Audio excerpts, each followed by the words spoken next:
to 66. Brian Reffner trying to go by. And what's going on with that team, Jim? I checked with his crew chief, Carl Hartman, who goes back to his old ASA Tour days when he won the national championship. He said, Carl, why are you guys running so well? He said, we took a chance before qualifying and paid off. We knew what we wanted in the race. The car is very good. And I said, when are you going to come in and what are you going to change? He said, we're not going to change much.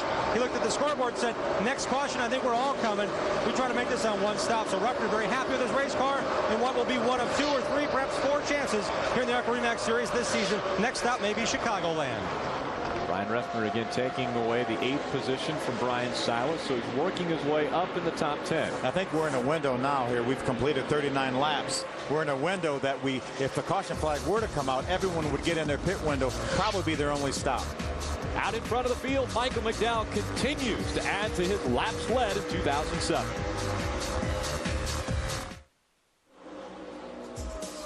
Speed coverage of the ARCA RE Series from Kentucky is brought to you by Hardcore Motorsports, proud sponsor of the Hardcore Motorsports ARCA Safety Initiative.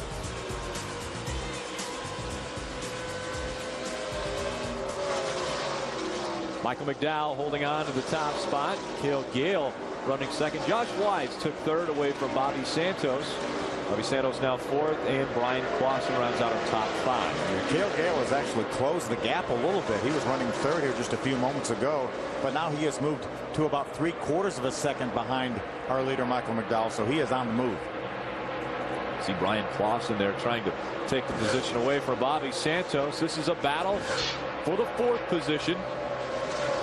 On the inside, Brian Clausen in the 40. Bobby Santos in the 0-2 on the outside, and he will take 4th away.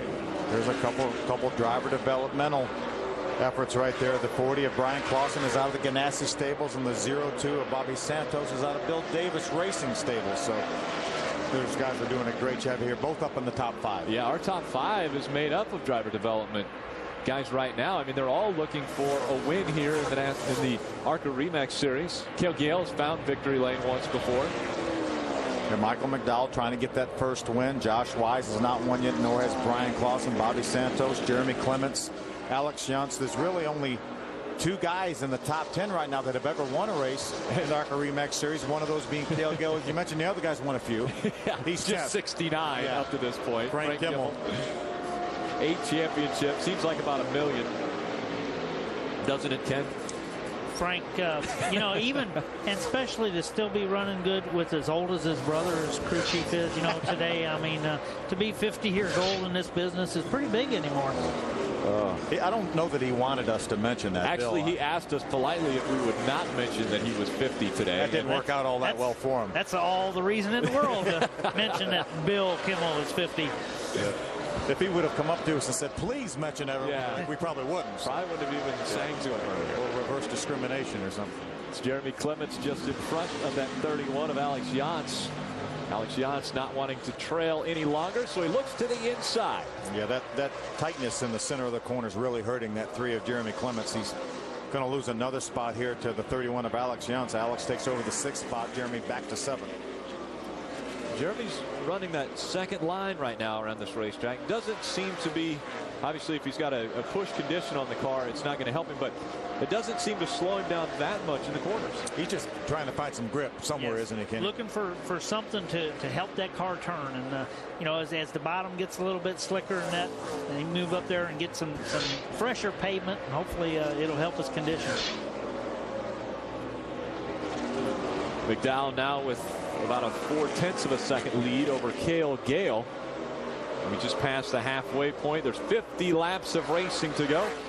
You know, we've had a number of caution laps, so that will help the fuel mileage. We talked about our pit window being somewhere between 60 and 65 laps, so I think that will probably extend a little bit because of all the caution laps we ran, but we probably were within 20 laps, I would think, for sure. 15 to 20 laps of guys coming in. I would think, you know, maybe lap 70, 75. Would be on the outside. On the outside, looking, and then it's like, boy, if we don't get a yellow between now and then, when you get here, you're already worried about, okay, now we do have to have that yellow. Yeah, remember now, Aaron Crocker pitted back on lap number 29, so she has about 30 extra laps than the rest of these guys. She can probably go to Scott, she may even be able to stretch it. At the distance. Yeah, she may be able to stretch it. Right now, she has moved her way up into the 19th position. She's 22 seconds behind right now, but that will be evaporated if those guys have to make a green flag pit stop. Yeah. Well, and she put on 4 new Hoosier tires at lap 29.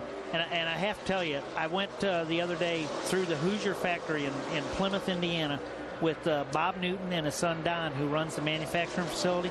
And after going through there and watching how those tires are being made, I wouldn't be afraid to run them forever. I mean, you talk about labor intensive and quality control. It was very amazing the amount of time and effort put into each individual tire. I thought a big machine would just spit these things out.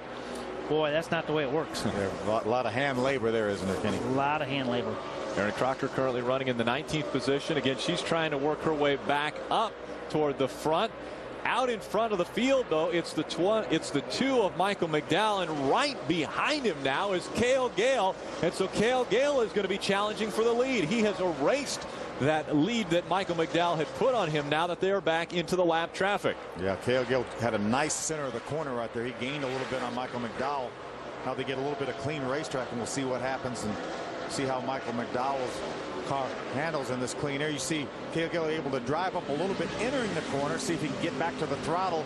He is going to drive to the inside to try to take over the lead. This is for the lead. Michael McDowell has led so many laps of this race. We thought he was going to run away with it. Cale Gale said, wait a minute, not so fast. I'm going to battle you for the top spot right now. Got some heavy traffic here. Which way are they going to go? Ooh, Michael McDowell may get the break here with the lap traffic. McDowell trying to go on the high side. Here comes the 33 of Cale Gale. He was looking to the inside, and now he's caught up behind the traffic. Almost throwing a block there. The problem is now, though, Michael knows that he has to have a pit stop to make his car better, because Cale is better at this point of the race. Cale all over him on this long green flag run now. They put a little difference between the two, but it's Michael McDowell now. And in the shadow, it's the 33 of Cale Gale. We'll be back with more from Kentucky.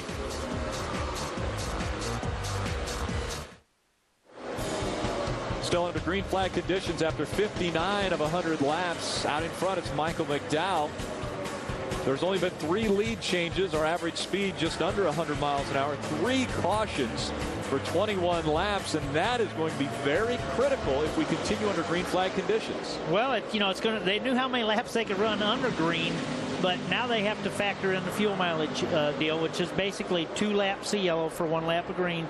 So figure out how close they can get on that and how far they can run, because I think the problem's going to be solved here. We're seeing a car up into the wall in turn number 4. Will that bring the caution out? It's going to have to, I would think, because that is right in the line of these cars coming out of turn number 4. Now we're seeing the caution. So the caution does come out. This is the 4th caution that will come out today. And it's Josh Wise in the wall in the number 22. Yeah, tough break for Josh Wise. Looks like maybe the right front tire may be down on that car, Kenny. Right. See the window net go down. That's a good sign. That's the first thing we want to see. Yeah, Josh, that's his indication to the safety workers that he's okay. Whenever there's a multi-car wreck, you go where the window net isn't down, is what the safety crews are trained to do.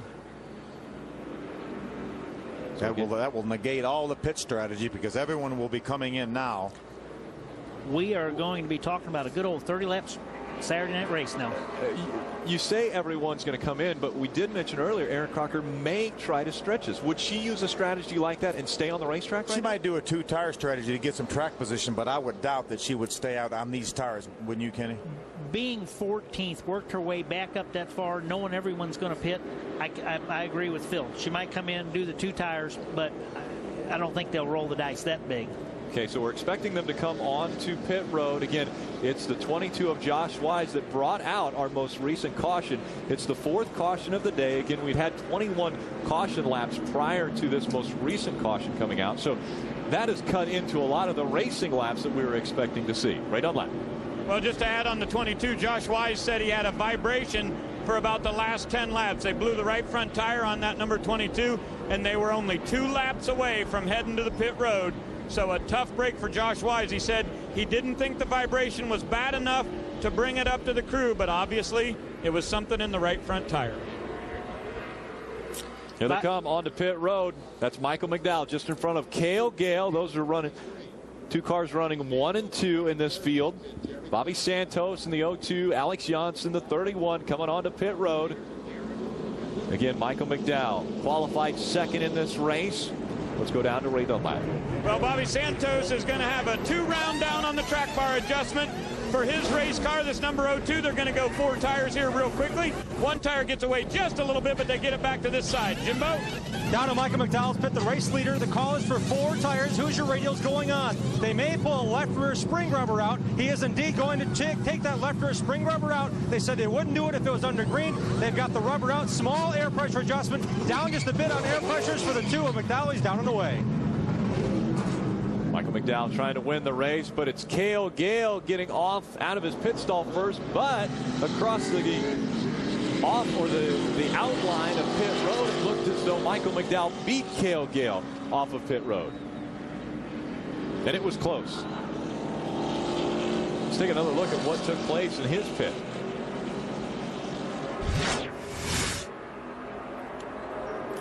He stalled the car trying to leave pit road. You can see him running a lot slower than the 2, but it looked like the 2 of Michael McDowell was able to beat Cale Gale to the outline. Right, and that line is what determines how you restart. So that was good.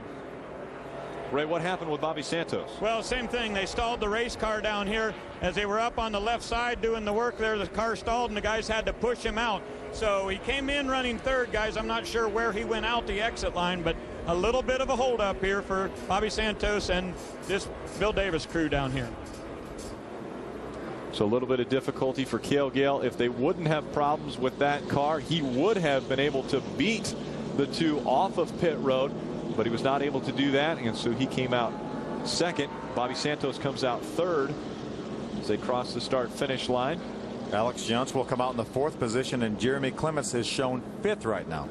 Well, Aaron Crocker went in 14th, running 7th now, and put on 4 tires. Impressive stop for the BHR team that was pitting that crew.